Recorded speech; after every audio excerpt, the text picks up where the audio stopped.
ah. Morning. Mami, gusto ko na baby sister. Bumayag na si Daddy. Ako na lang.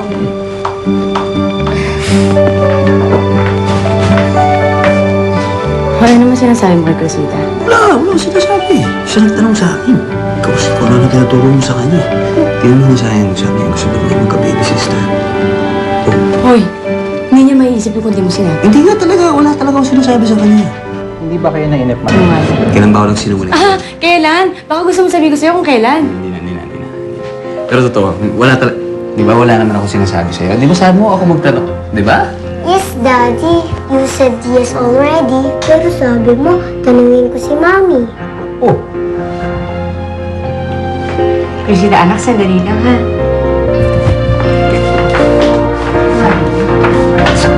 Ay,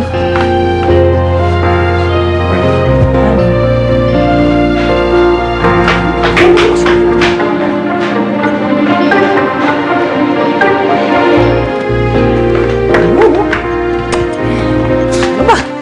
Kasi kung ano tinuturo mo sa anak natin. Oo! Pwede ba? Huwag mo binibigyan ng kung ano-anong idea si Cressida. Wala akong binibigay na idea sa kanya. Siya nga nagtatanong sa akin, hindi ba sinabi ko na sa'yo? O sige, kung wala kang binibigay na idea sa kanya, pwede ba mo siya Wala ipinupush talaga. kung anong gusto mangyari sa'yo? Okay, fine. Kung yun ang gusto mo. ano ba nangyayari sa mama at daddy mo? Nag-aaway ba sila?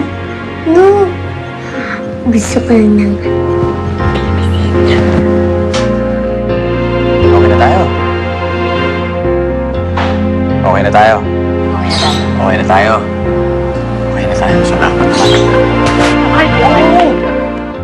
Hindi ganyan ang ibig ko sabihin sa'yo, ha? Liliwanagin ko sa'yo, makinig ka sa akin! Alam mo ba, sabi mo okay na tayo. Oo nga! Oh, Pero hindi yan ang ibig ko sabihin sa'yo! Yan naman, galit ka na. Ano ba talaga? Makinig ka nga sa... Huwag mo nga ako nituin! Huwag kang sasabat dyan na ako lang pakikinggan mo! Seryoso ko, ha? Makinig ka sa akin! Hindi ganito kadalito. Seryoso akong nakikipag-usap sa'yo. Ano akala mo? Na ganun ang kadali yun? Na baliwala ng lahat pagkatapos ng lahat ng ginawa mo sa akin? Alam mo, marami akong gustong gawin sa'yo eh. Gusto kitang sapakin! Gusto kitang saktan! Gusto kitang... Ah! Ha? Marami akong gustong itanong sa'yo. Marami akong gustong liwanagin sa'yo. Bakit mo ba ako ginaganito? Seryo, ha? Yan. Pwede na? Pwede na akong salita? Gusto na? Relax. Apa? Sige, tanong mo lahat ng gusto mo itanong sa akin. Gusto mo akong gulpin mo ako, sapakin mo ako. Go. Bakit mo ako iniwan? Bakit hindi mo ako binalikan? Bakit mo ako niloko? Bakit hindi mo ako hinanap? Bakit mo ako ginamit? Bakit si Angelica minahal mo? Bakit hindi mo ako minahal? Hindi ko mahal si Angelica. Tapos na yun. Ano ka ba? Ikaw ang mahal ko. Ang sabi mo, bibigyan mo ako ng cellphone para tawagan kita. Binigyan kita ng cellphone. Hindi nga lang kita matawag. Tanong mo si Arturo, binigay ko sa kanya. Hindi kita makontak. Sinabi niya sa akin, sumama ka daw kay Choi. Nagselos pa nga ako eh. Ano siya yung sinasabi mo dyan? Yun ang sabi ni Angelica. Yun ang pinalabas niya. Sumulat ka. Ang sabi mo, kalimutan na daw kita.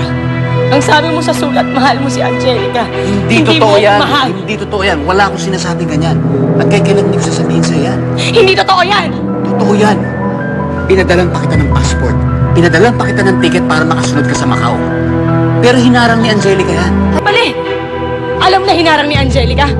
Bakit mo ako pinabayaan kay Angelica? Kasi kailangan ko umalis. Marimar, nakasangla ang Villa Santibanez. Kailangan ko ng pera. Pumunta ako ng Macau. Pagdating ko sa Macau, gusto ko na umuwi, pero hindi ako makauwi. Dahil may kontrata nga ako. Mahal mo ba si Angelica? Hindi ko siya mahal. Marimar, maniwala ka sa akin. Alam ng Diyos kung gaano ko gusto umuwi para makita ka, makasama ka. Hindi ko mahal si Angelica. Si Inosensya. Hindi ba sinabi ko na sa'yo, tungkol kay Inocencia? Gusto ko ulitin mo uli. Sige. Hindi ko mahal si Inocencia. Ikaw ang mahal ko, ikaw lang. Wala na iba. Gusto mo tanong pa sa akin kung sino? Sige, sasagutin ko. Mahal ka ba kung sino-sino pa minahal mo? Sige, tanongin mo nga sa akin. Wala nang iba.